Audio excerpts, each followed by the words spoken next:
Chegamos então na parte final da nossa aula, depois de já ter entendido um pouco da estrutura do sistema ósseo, um pouco de fatores que provocam interferência nesse sistema, nós vamos agora para as respostas agudas e crônicas sobre o sistema ósseo. Então, principalmente, nós vamos ver aí como que o exercício ou as atividades podem influenciá-lo. Vamos então para o nosso quadro, para que a gente possa ver algumas das respostas agudas primeiramente. Então, com relação às respostas agudas, nós temos a questão da densidade mineral óssea, né? Ela é resultado da atividade de dois processos metabólicos, que compõem a formação e reabsorção óssea. Então, a gente precisa entender, como foi falado, né, que a formação precisa estar em equilíbrio com a reabsorção óssea, no sentido que a gente deseja. E existem aí os marcadores do metabolismo ósseo, que servem para identificar a atividade óssea e para estimar as taxas e direção que as atividades biológicas reagem. Ou seja, é justamente através desses marcadores que a gente pode ter uma noção mais prática de como o tecido ósseo está reagindo a determinados estímulos, né? Existem, então, marcadores ou substâncias que podem indicar se está havendo quantidades equilibradas de absorção e formação óssea, né? Se a atividade dos osteoblastos está mais elevada do que a dos osteoclastos, se a atividade dos osteoclastos está mais elevada ou está mais acelerada do que a dos osteoblastos.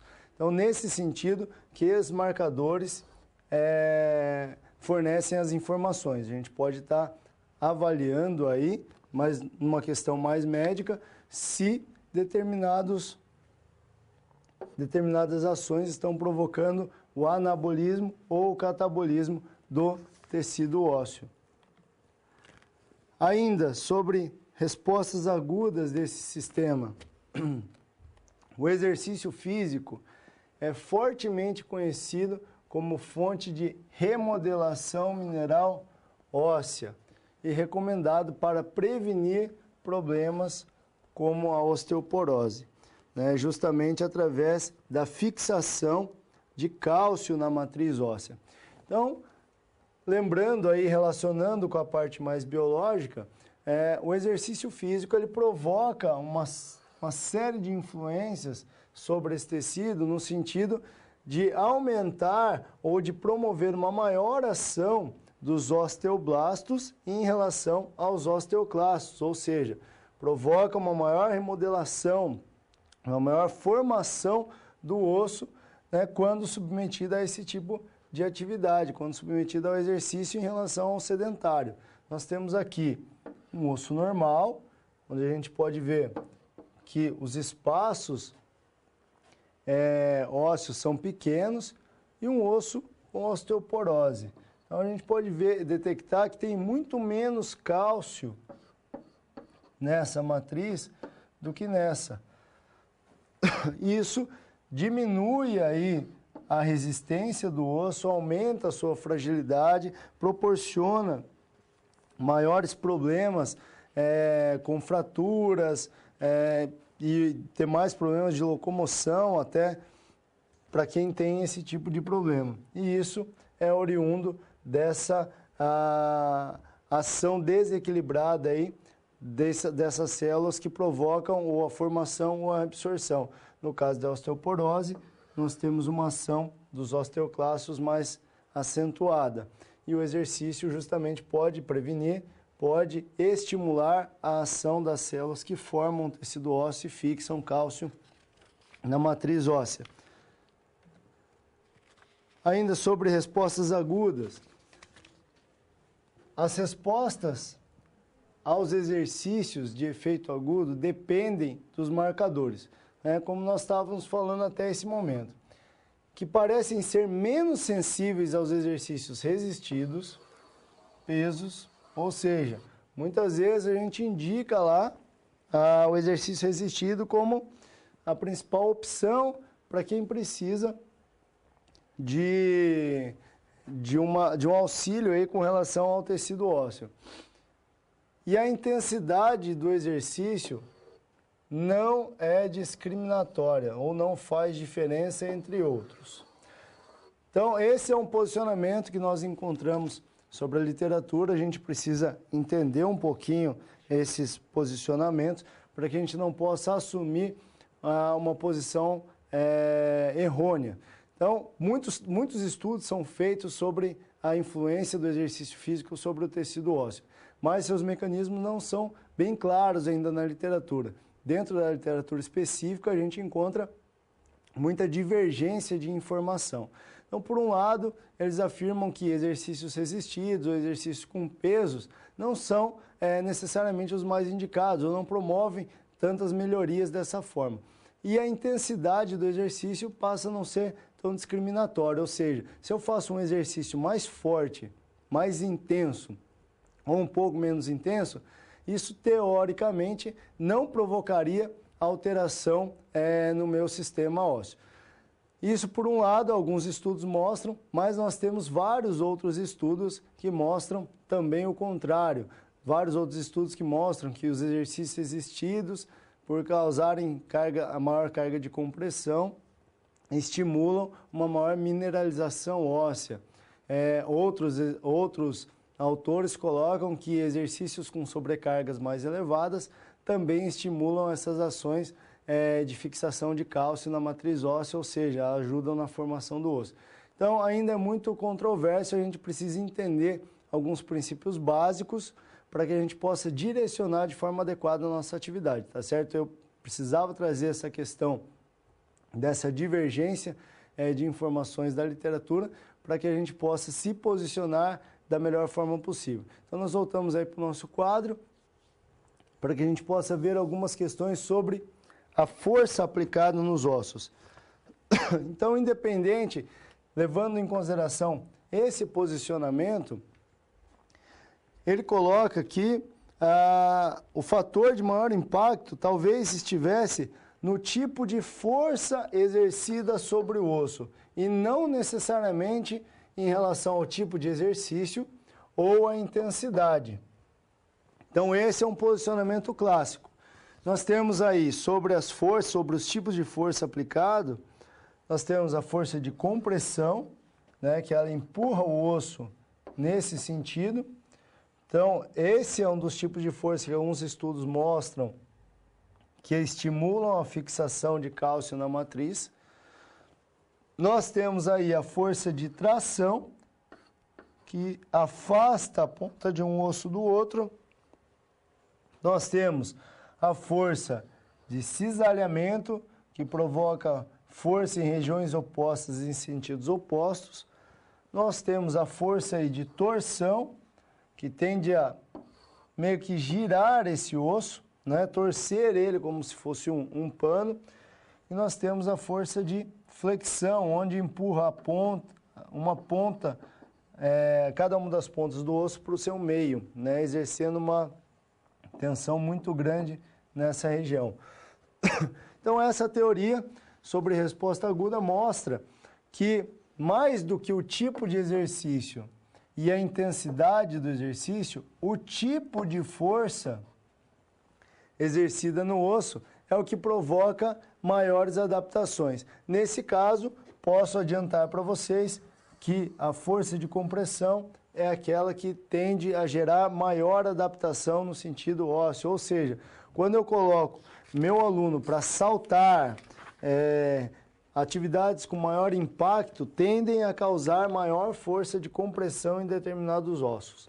Então, aí eu posso estar direcionando um pouco melhor a atividade.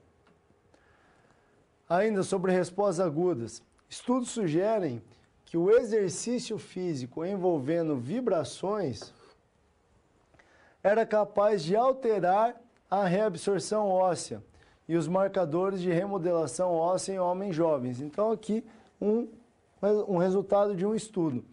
Mas não parecem ter efeito positivo em formação óssea, ou seja, os exercícios com vibrações, eles podem atuar aí ou estimular ou influenciar as ações dos osteoclastos, que provocam a remodelação, a reabsorção do osso, mas parece que não oferecem efeito positivo aí na ação dos osteoblastos que fazem a formação óssea.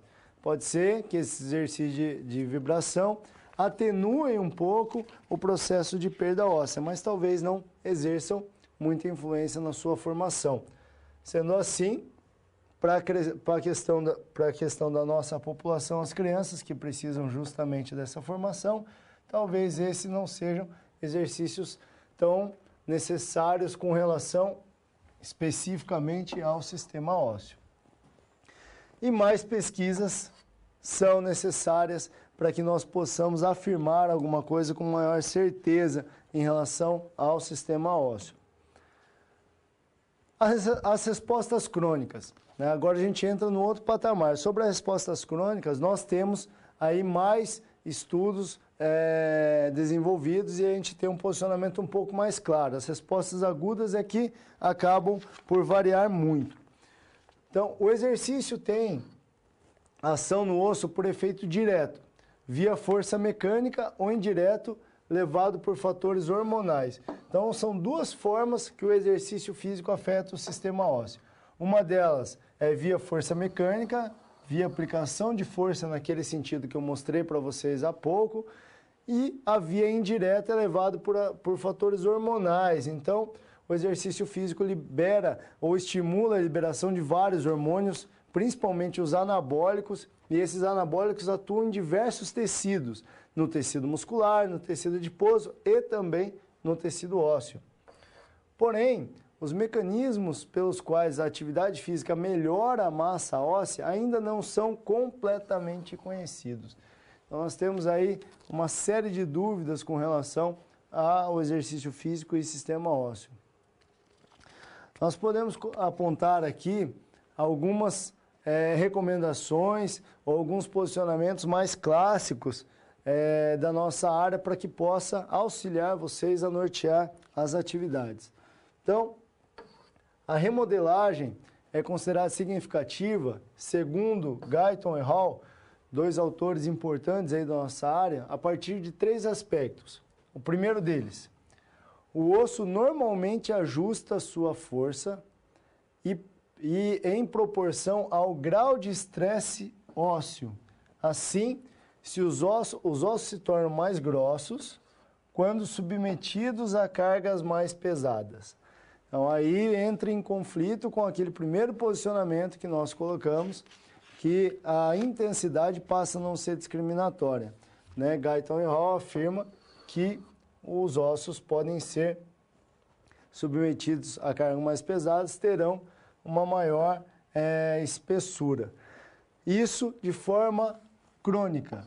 Então, se de forma crônica leva a essa resposta, muito provavelmente de forma aguda ela tenha um sentido talvez não tão claro, mas também possa estar nesse sentido.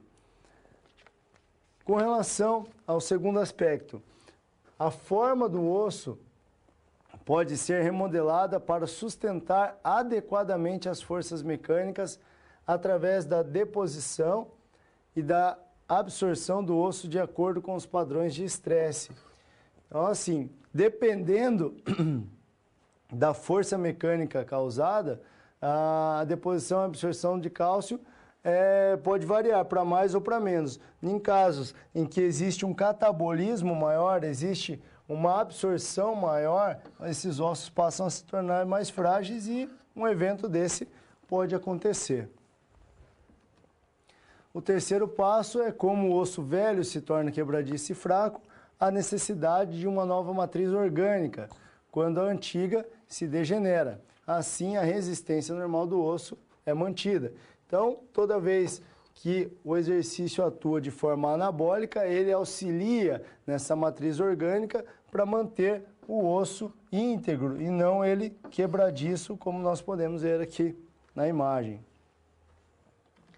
Nós temos ainda, com relação